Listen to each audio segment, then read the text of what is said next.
ఇంకోటి కదమ్మా అసలు ఆ రోజు ఏం జరిగింది అసలు మీరు ఇద్దరు స్పందించట్లేదు. ఎక్కడ పారిపోయారని అడుగుతున్నాడు కదమ్మా తల్లిదండ్రులు అడుగుతున్నారు. ఏం సమాధానం చెప్పలేకపోతున్నారు. దాక్కున్నాడా ఇప్పుడు ఇంత కార్యక్రమం జరుగుతుంది కదా, అబ్బాయి ఉండాలి. సొంత భార్య కార్యక్రమే కదా అక్కడ లేడని అంటున్నారు. అక్కడ లేదు దుబాయ్ 5 రోజులమ్మా మీ అమ్మాయి దగ్గర దుబాయ్ వెళ్ళిపోయాడు అని చెప్పి ఆరోపిస్తారు. మరి భార్య కార్యక్రమాలు జరుగుతున్నప్పుడు కనీసం రావాలి.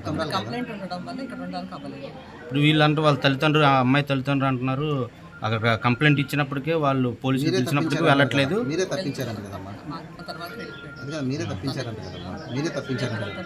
మరి తప్పించకపోతే మరి వాళ్ళకి ఎందుకు సమాధానం చెప్పలేకపోతాను మీరు? అమ్మ మీరు చాలా తెలివిగా సమాధానం తన మీద మర్డర్ కేసు వేశారు. ఒకసారి అడ్వకేట్ ని కలవాలి కదా, తను చెయ్యనప్పుడు అడ్వకేట్ ని కలవాలా అవసరం లేదు, అలా కలవకూడదండి. తప్పేమైనా ఉందా? తను మర్డర్ చెయ్యనప్పుడు అడ్వకేట్ ని కలవడంలో తప్పు ఉంది, అందుకని వెళ్ళాడు. అడ్వకేట్ చెప్పినట్టు చేస్తున్నాడు, వెళ్తున్నాడు. అవునా, మరి కనీసం మీకన్నా సమాచారం ఇవ్వాలి కదా తల్లిదండ్రులకి. ఈ కార్యక్రమం ఎవరు చేస్తారు? ఈ కార్యక్రమం ఎవరు చేస్తారమ్మా? వాళ్ళ ఫాదర్ చేస్తున్నారు. అంటే మేమిద్దరం బతుకున్నాం కాబట్టి తనకి ఇది చేసే హక్కు లేదు. నేను కానీ మా ఆయన కానీ పోతేనే వాడికి అది చెయ్యగలడు.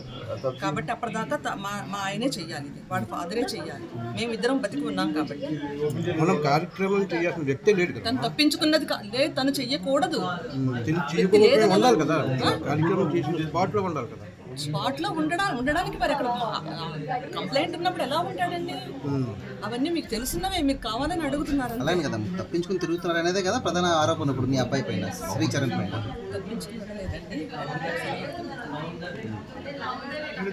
ఏం చెప్తారు చివరిగా ఈ ఇష్యూకి సంబంధించి మీరు ఏం చెప్పదలుచుకున్నారు? ఇప్పుడు రాధా గాయత్రికి ఎలాంటి న్యాయం చేద్దాం అనుకున్నారు ఆ కుటుంబానికి మీరు? మా అబ్బాయి నిజంగా తప్పు చేస్తే మేము కూడా ఒప్పుకోమండి. రాధాగారి మాకు కూడా కోడలు, మా ఇంటి కోడలు, మాకు కావాలి.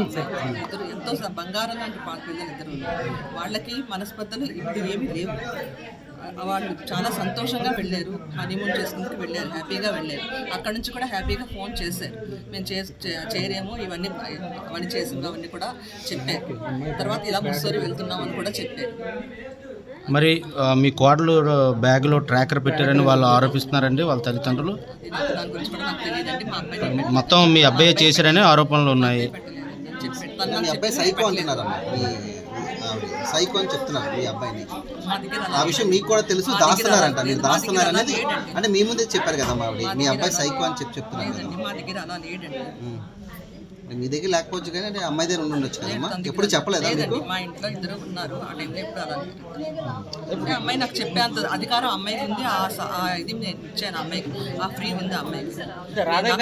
వాడికి ఎగ్నెస్ట్ గా నాతో చెప్పే ఇది కూడా నా అమ్మాయికి ఉంది, ఆ ఫ్రీ ఉంది అమ్మాయికి. ఇప్పుడు రాధాగాయత్రిని ఎవడే ఇప్పుడు శ్రీచరణ్ చంపారని చెప్పి ఆరోపిస్తున్నారు. తల్లిగా మీరు ఏమంటారు చెప్పండి? ఎలా చనిపోయింది? వాడికి చెప్పలేదండి, చంపేవాడు కాదు వాడు. మరి ఎలా చనిపోయింది? నేనే చెప్పాను. ఎలా చనిపోయింది? మీరు ఏమనుకుంటున్నారు? నేనేమన్నా